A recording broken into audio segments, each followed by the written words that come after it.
adaa koo filow jiitayaan dunida joogayni adigaa jidkii lagugu wadi jimiclaaneede jahanabaa la geeyo haddaad aakhiru jahato nimankii janno kacay warbay jirini shalleeye afartaa geddaan odhan jiray iyo gololadaydii dhe garbadaan ka soo horin jiray godolnaqaygii dhe madfac gawiya dhahda iyo rasaas ganidhigteedii dhe gulaamo roob da-ahaya iyo gababaxdiisii dhe gululaciya maya laysku daray galangalkoodii dhe unka guguguclayn iyo hilaac galalacdiisii dhe gal xareed haddaad soo gabraday gal iyo duufaan dhe bad gariirtay mawjado gurxamay gacamadii ayldhe shir la gooyey waayeel gab yidhi garangartiisii dhe xarir lagu gimaamadahayo gole firaasheed xaajada ninkii garanaya iyo gig iyo sheegeed dheh inuu halganka intaa la eg oo qayb yani ilaa beledweyne ilaa ayl ilaa haddii aanu galbari buur oo badda maakhirka hoos ah ilaa haddii aanu ku leeyahay afaafka burco ilaa qoraxay iyo haddii aanu jigsiga inta udhaxaysa inuu xukumo oo daraawiisha xukunta sidee ku dhacday ingiriiska ka jawaabay taas waxay yidhaahdeen idinku ubadaasaati maskii ku jiray ingiriis waa maska ah idinkuna ubadaasaati inuu ku jiro balse idin kala saaraya sheega nin ka mida waftigii oo dhalinyaraabaan bud la booday iyo isku burburiyey badiyo maskiide saas buu yidhi jisuhu saasa la isugu burburinaya buui haddii kalada iska saara bahalka wuxuu ahaa nin mujaahida oo xiniya cadda ah oo gaala iyo cawaankeed waddanka ka hiray dhulkeenna ka hiray nin darwiisha oo haddii alla kuu roon yahay baan u sheegay gabagaasoo waxaan idhi nin haddii alla kuu roon yahay ingiriis aha arkado wuxuu yidhi waa gabay bahalnimo iyo aadamanimadu ku yartahay oo bahalnimo ka muuqato qof mayda in sidaas looga hadlaana sayidku waa ku qaldanaa waxayna muujinaysaa inuu ahaa haddii alla kuu roon yahay dhiigyacab ninkii darwiishka ahaa markaan intaa u sheegay wuxuu yidhi ma ku tiri adigu burco iyo beer maxaa ka soo doontay oo ku keenay kuma odhan baa idhi hal madow higaad iyo qur-aan ha iyo wow reeban hanadnimo iyo hooyaalo gabay heello iyo maanso nin kastaa naftiisa ha hafrehoodo anigaale buur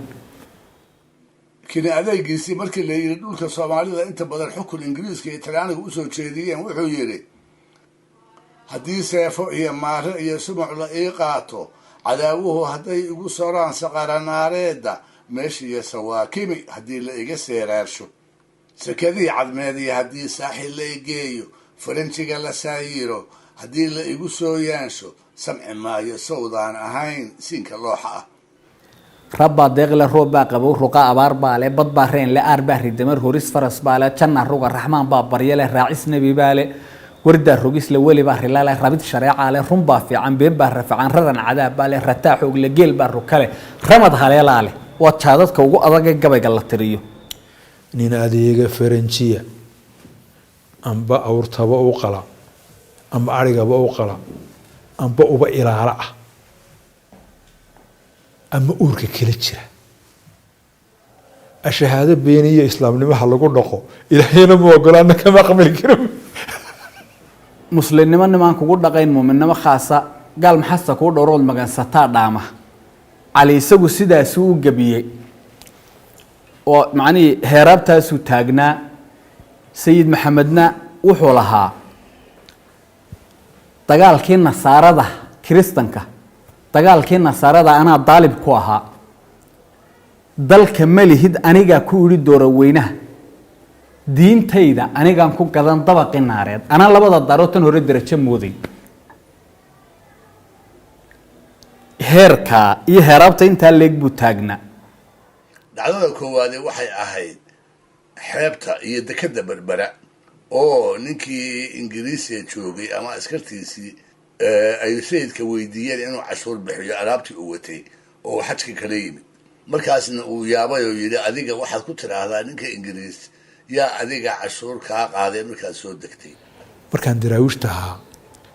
ayuu sayidku odhan jiray buu ihi anigu gacanta ilaahay baan ku jiraaye bal cidda igala baxda ayaan eegaya erigii baan xusi markuu banaantii oo noo muuqan lahayd oo keenkii naga xigto uu gaarkii iga celiya meesha inaga celiya meesha in ereyga xusuustay buu ninkani gabaygu wuxuu ahaa meel uu ereyga iskaga kala raseeyo ereyga ku jira iyo kaydka af Soomaaliya ku jira ninka farihiisa halkan aad ka dareemaysa wuxuu yiri inan suura aqal saari badan dadab la seen saabay 30 baaro saableegin kama sarabe ayagta sali gogol saahood la shaday saaqatada qaaca sanifaad xariiriya baftiya khayl iyo suuti sangaburan soogaan darmaan salaba guudar la sid ka ramada seeyi idii soobiriya ay rimay sararweyn golso kaman qalma surun suura markale wuxuu yiri dawa lagama helo gaal hadda daawo dhigataane waa idin dagaaya kufriga aad u dabcaysaane dirhamku idin qubahaya dib u go'aysaane marka hore dabku idin ka dhigi dumar sidiisii marka xigana daabaqada yu idin dareensiine marka xiga dalku idin ku oran duuyo dhaabsada marka xiga dushu idin ka rari sida dameeraade marsa hadaan dushii adari iyo iimay dacal dhaafay maxaad igaga digataan baruusiin la soo degi gabayga taxdaasi waxay ka mid tahay u dambeysay waxay ka mid ahayd gabayga la yiraahdo dardaaran ee uu sayidku ku dardaarmay waana gabayadiisa kuwii ugu dambeeyay midkood hadduusan ahaynba kii u dambeeyay dee taariikh ninka gumaysi la dagaalamay ku soo dulo cadowga ninkaas ma taariikhda ku geli karo taalla iyo xus iyo qiimeyn mudan laakiin gumaysiga uu adeegay oo dabadhiil fu ahaa oo kaba qaad u ahaa oo dalkiisa iyo dadkiisa ku burburinayay maxaa qiimo bulshada dhexdeeda ku leeyahay tima cadde wuxuu yiri sayidkii taleex degay markay turuntureynaysa hadday taabacaan maalintii tani ma joogteen buu oo gaalku inaguma maceeysteen